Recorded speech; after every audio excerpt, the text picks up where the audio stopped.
The only thing. The only way. The best way. The surest way to stop a bad guy with a gun is a good guy with a gun, is a good woman with a gun.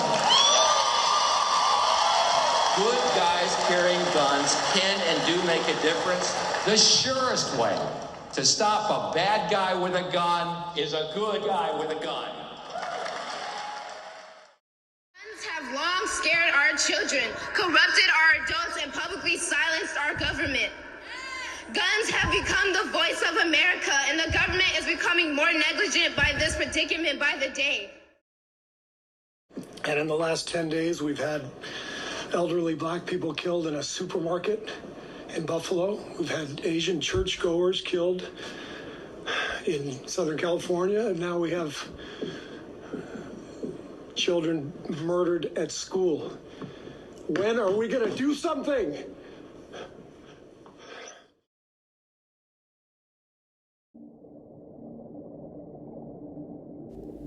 The evolving litigation effort to hold American gun manufacturers accountable for gun violence reveals a battle over storytelling, both in and outside the courtroom. The history of civil litigation against gun manufacturers illustrates how powerful corporate actors have promoted narratives of individual responsibility to insulate themselves from tort liability. This is the story of the movement and its recent litigation strategies to challenge this narrative and to tell a different story, a story of corporate greed, political capture, and systemic injustice. In the late 1990s, in response to increasing levels of gun violence, more than 40 cities, several states, and the federal government initiated litigation against the gun industry. Some of these lawsuits, which echoed previous strategies from tobacco, automotive, and pharmaceutical litigation, resulted in substantial settlements, requiring gun manufacturers to make changes in the design, distribution, and marketing of guns. In response to these settlements and substantial legal victories against the tobacco industry, the National Rifle Association, or NRA, launched an aggressive lobbying campaign to pass legislation shielding the gun industry from liability. So what they did immediately after that was to go to Congress and lobby for the Protection of Lawful Commerce and Arms Act to be passed. And that was to do away with all of these lawsuits that were threatening the entire industry. And it did. This administration and big city mayors, whose greedy lawyers are using your tax dollars to sue us out of business. We are the makers of America's firearms. Responsible. When PLCAA is introduced, the NRA testifies in support of it, as do executives from some gun companies.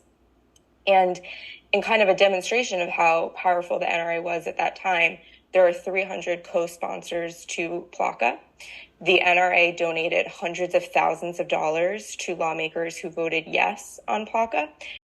In 2005, President Bush signed the Protection of Lawful Commerce and Arms Act, or PLCAA, into law. PLCAA shields manufacturers, distributors, and sellers of firearms or ammunition from civil liability for virtually any harm caused by their products. An industry that thinks it can't get sued is a dangerous industry, even if they're making toy guns. Of course, if they're making AR-15s, it's got to be the most dangerous recipe for death and destruction. PLCAA has created many barriers to holding the gun industry accountable for public harms caused by firearms. However, in the past decade, a growing gun violence prevention movement and creative legal strategies have put pressure on the industry's attempts to evade responsibility.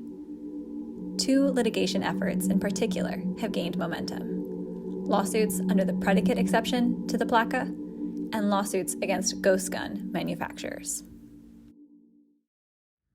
These industry cases, I hope, can be viewed as a new front in the civil rights battle, just by changing the focus and without bringing more incarceration into the system, and fighting for policy changes. Probably the most interesting strategy and the most successful strategy is one that we call the predicate exception. So if a seller or a manufacturer or a covered person is in violation of a federal, state, or local law that relates to the marketing of a firearm, then that sort of opens the door to litigation. We had a state statute called CUTPA, Connecticut Unfair Trade Practices Act, and just said, hey, what they're doing violates this statute. And that fit nicely, at least nice enough, into the exception that allowed for cases brought for violation of state statutes applicable to the sale and marketing of firearms. One of their end results of their marketing was this ad of a Bushmaster AR-15 that said your man card has been reissued, and they had a whole man card campaign built around it.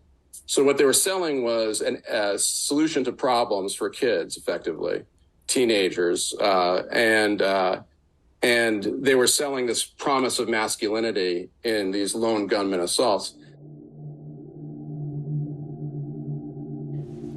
Yeah, so ghost gun companies, they also perpetrate the gun violence crisis in the U.S., and they also threaten the public's right to health and safety. And so in this case, it's by marketing, selling, distributing these unserialized kits, these ghost gun kits.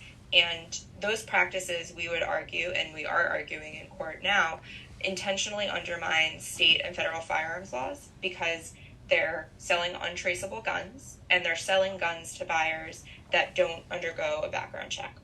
And due to both of those factors, ghost guns are frequently used by people like minors who couldn't legally otherwise purchase a gun. And ghost guns are also frequently found at crime scenes. If gun manufacturers, if ghost gun companies, if other players in the industry have to care about lawsuits, whether that's paying out settlements or whether that's just the cost of defending lots and lots of litigation, that's something that can change behavior.